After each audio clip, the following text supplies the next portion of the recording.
దిలీప మహారాజు వశిష్ఠ మహర్షికి నమస్కరించి మాఘమాస విశిష్టతను ఇంకా చెప్పమని అడిగాడు. గురుదేవ, ఇప్పటి వరకు మీరు అనేక రకాలైన పుణ్యకథలు చెప్పారు.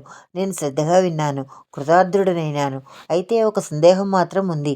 మాఘమాసంలో ఏ తీర్థాలు సేవిస్తే, ఏ పుణ్యనదిలో స్నానం చేస్తే విశేష ఫలితం కలుగుతుంది అని అడిగాడు. వశిష్ఠ మహర్షి, ఓ దిలీప మహారాజా, మాఘమాసం తెల్లవారుజామునే స్నానం చేయాలి. అలా స్నానం చేయడానికి పుణ్యతీర్థాలే మంచివి. ఒకవేళ పుణ్యతీర్థాలు దగ్గరలో లేకపోతే ఏ నదైనా స్నానం చేయాలి, ఏ నదిలోనైనా స్నానం చేయాలి.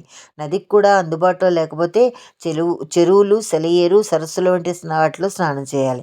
ఒకవేళ అవి కూడా లేకపోతే చివరికి కూపస్నానమైనా చేయవచ్చు. అంతేకాని పుణ్యతీర్థాలు లేవు కాబట్టి స్నానం చేయను అనరాదు. మాఘమాసంలో త్రివేణి సంగమంలో స్నానం అత్యంత శ్రేష్టం.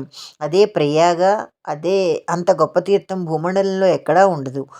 మన దేశంలోని నదులన్నిటిలోనూ ఉత్తమమైంది గంగా నది. శాస్త్రాలు ఏం చెప్తున్నాయంటే, గంగా నది సముద్రంలో కలిసే చోట స్నానం చేయడం కూడా మంచిదే. సముద్రం మీద దక్షిణ దిక్కున రాముడు కట్టిన రామసేతు చూసిన గంగాసాగర సంగమంలో స్నానం చేసిన బ్రహ్మహత్య దోషం కూడా పరిహారం అవుతుంది. కాబట్టి సేతువు దగ్గర గంగాసాగర సంగమ ప్రదేశం, ఇవి మాఘస్నానానికి అనువైన చోటు. విశిష్టమైన ఫలితాన్ని ఇస్తాయి. మాఘమాసంలో శైవ క్షేత్రాలు, వైష్ణవ క్షేత్రాలు దర్శించిన విశేషమైన ఫలితం దక్కుతుంది. కాశీనగరంలో మణికర్ణికా ఘట్టంలో స్నానం చేస్తే పునర్జన్మ ఉండదు. నాసికా త్రయంబకం అనేది ఒక ప్రసిద్ధమైన క్షేత్రం. అక్కడ గోదావరి నది పుట్టింది. పూర్వకాలంలో దేశంలో ఒకసారి బ్రహ్మాండమైన కరువు వచ్చింది. ఆ సమయంలో ప్రజలంతా గౌతముని శరణు వేడారు. గౌతముడు గాయత్రీదేవిని ఆరాధించి విత్తనం నాటకానే ఫలితం వచ్చేటట్లుగా వరం పొందాడు. ఆ వరప్రభావంతో ప్రజలంతా గౌతముని శరణు వేడారు. ఆపద సమయంలో వారిని ఆదుకున్నాడు గౌతముడు. ఆయన చేసిన పనికి దేవతలు కూడా మెచ్చుకున్నారు. ఆయన పేరు ప్రఖ్యాతులు జగత్తంతా వ్యాపించాయి. అది భరించలేని పండితులు మాయాగోవును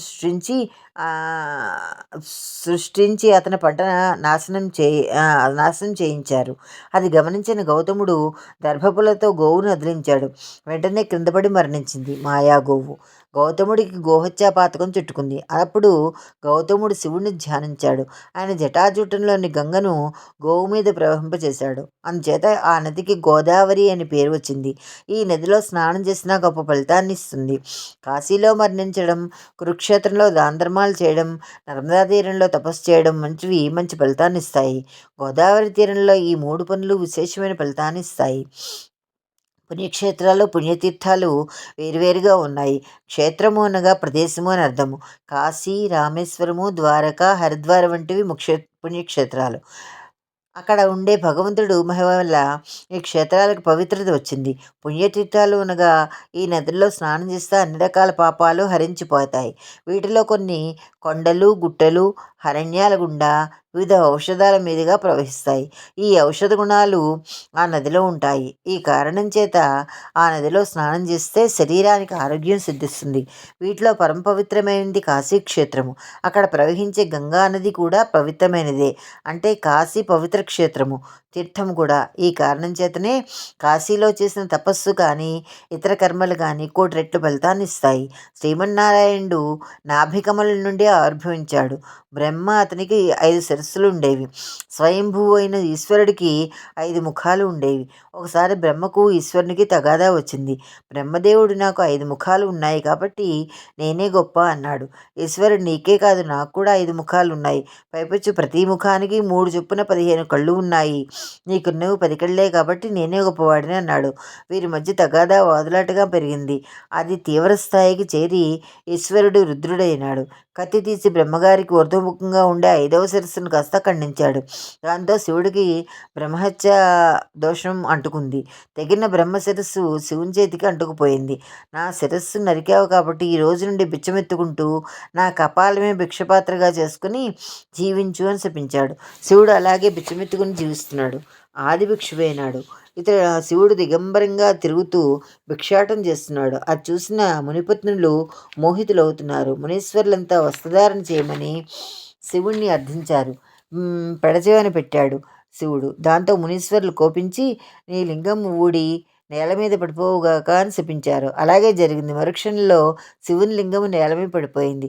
దివ్యమైన కాంతితో ప్రకాశిస్తోంది. అప్పుడు ఈశ్వరుడు కోపించి మునీశ్వరులతో నేటి నుండి మీరంతా లింగాన్నే పూజించాలి. అప్పుడే నా అనుగ్రహం మీకు కలుగుతుంది అన్నాడు.